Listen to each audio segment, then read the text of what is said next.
Practice number 7, got to a pads day the other day. Just in the grind of building a team, building a football team, in all aspects. I think the month of August is the time you bring 120 kids in here, and you got a bunch of dads in the office, and you're bringing everybody together in every facet. And it's not easy. Bringing all these guys in and trying to get them to do what you want them to do on the field, off the field and all that. That's a challenge. That's coaching.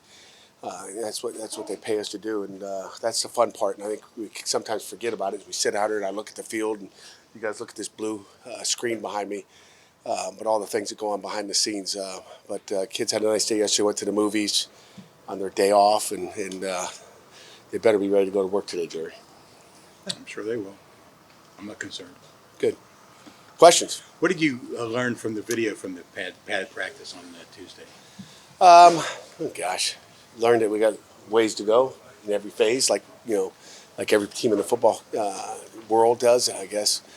I think we got some guys that can make some plays. There's guys that show up on tape. You always want more effort. You're always looking for guys to give you more.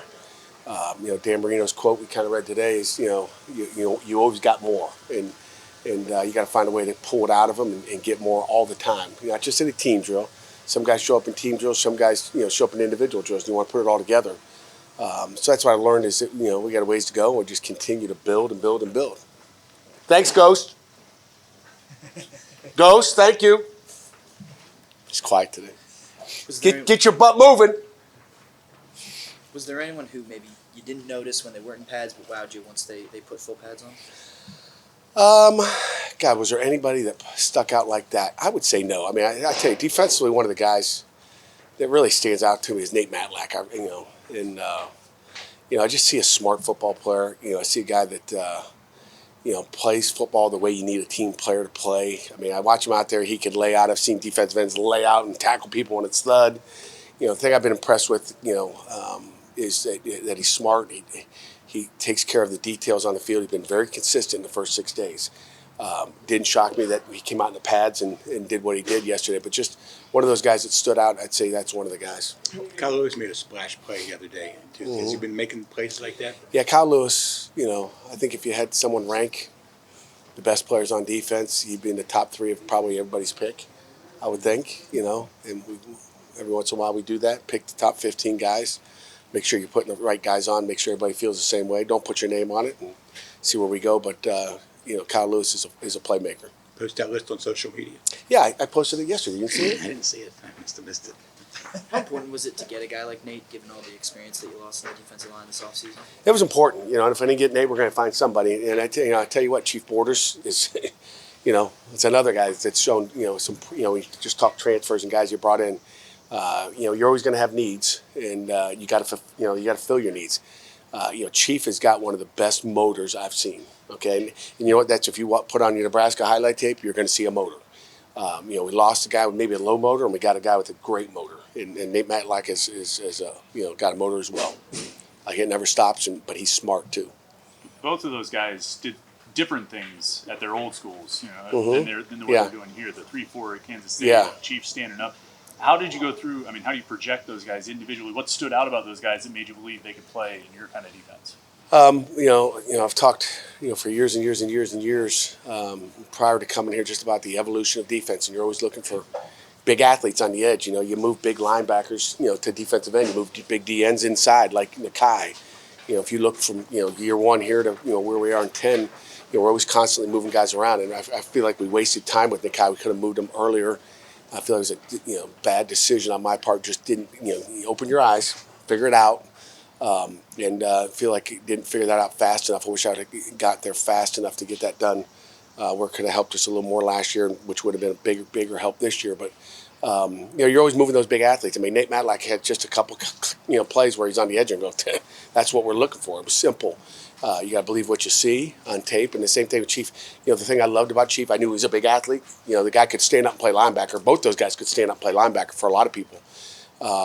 But they fit into our speed on the edge is what we need. And again, I watch those two guys drop off in coverage, and it's like, whew, they look like naturals too. You had 3 spring additions from the transfer portal. How different is the spring portal window from from December in terms of what's available and the urgency and just, I mean, how do you have to approach it differently? You know what? It just comes out get down to need, and I feel like we can get those guys ready to go. You know, I'll say Key wasn't. You know, you have to tell me who those three are just so I refresh my memory. I guess Chief was one of them. Anthony But Johnson. Anthony Johnson, I mean, and Anglet. I mean, just like I look at Key. Key might as well have been a summer guy. We got 1 minute, EJ. Key might as well have been a summer guy because he didn't go through spring ball, and I've been really pleased with what he's done the last few days. He's got a motor. He's physical. You're gonna like what he's gonna hit you on game day. Guy was an all-conference player a year ago, and the year before that, a third-team All-MAC player. He's a football player. Looking at Anthony, I mean, he was at the FCS level with Youngstown State for a while. Do you think he's transitioned well?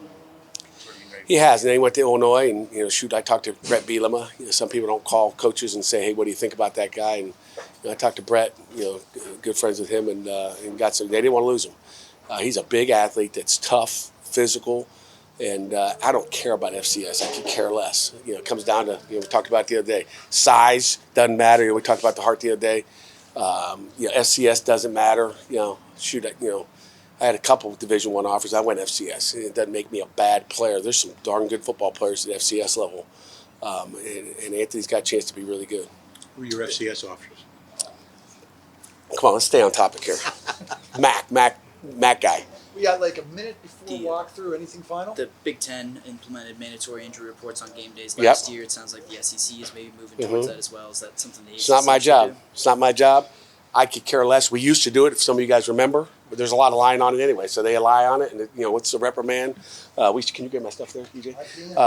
So there's that's great. We did it, and then we got rid of it because there was he's doubtful, and then he plays, and he looks great. So what does it matter if you don't tell the truth on the thing, right? So.